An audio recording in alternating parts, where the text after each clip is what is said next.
হেলাফেলা করে রাখা জিনিসগুলো যত্ন করলে অনেক সুন্দর হয়। কিছুদিন আগে এই দুব্বা ফুলগুলো আমি আমার বাপের বাড়িতে ছাদে লাগিয়ে গিয়েছিলাম দুটি বালতিতে। তো দেখুন কীরকম ঘাস হয়ে আছে এই ফুল গাছগুলোতে। তো আমি এখন এই ফুল গাছগুলোর ঘাসগুলো পরিষ্কার করে দিচ্ছি, হাত দিয়ে টেনে টেনে উঠাচ্ছি প্রথমে ঘাসগুলো। তারপর এই কিছু পাতাও এখানে পড়েছিল, তো সে পাতাগুলো উঠিয়ে দেব।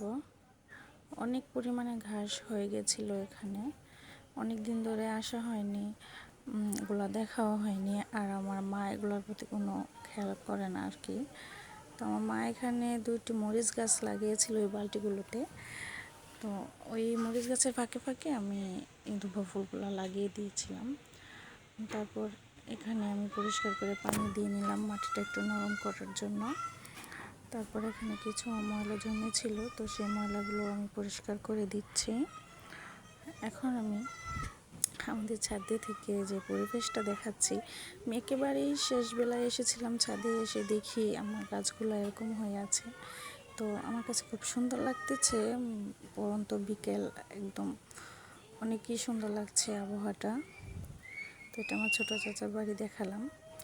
তারপর আমি একটা কাঁচি দিয়ে এখানে একটু একটু করে গর্ত করে নিচ্ছি, যেখানে আমি মাঝখানে ফাঁকা আছে এই জায়গাটাতে মরিচ গাছের চারা ছিল। তো এখানে আমি এখান থেকে কিছু ছিঁড়ে এই দুবলা ফুল গাছগুলো আবার একটু একটু করে লাগিয়ে দিব মাঝখানটা, যেন আবার ভরে যায়।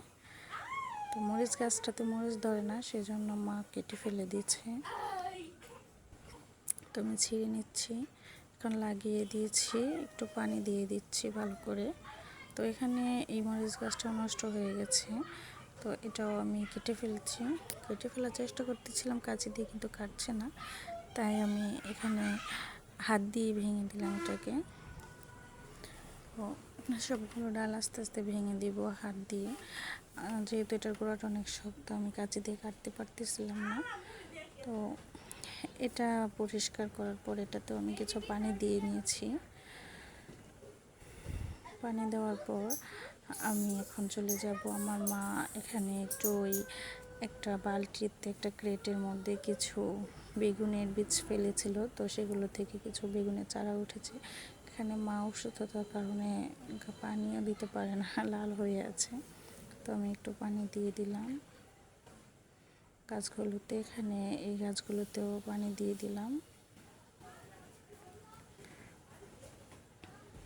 পানিগুলো দিলে একটু সুন্দর থাকে গাছগুলো, সবুজ সবুজ।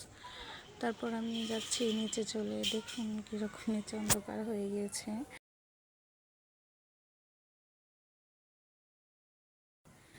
ফাইনালি পরের দিন সকালে দেখুন কত সুন্দর ফুলগুলো ফুটে আছে।